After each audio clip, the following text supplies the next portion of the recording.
The safety belt passes through the gap and goes out from the bus.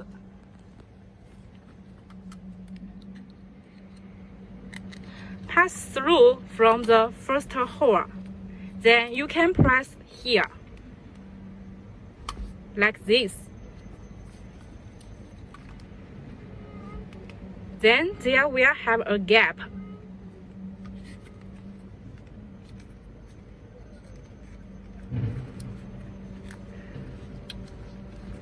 Pass through from the second hole.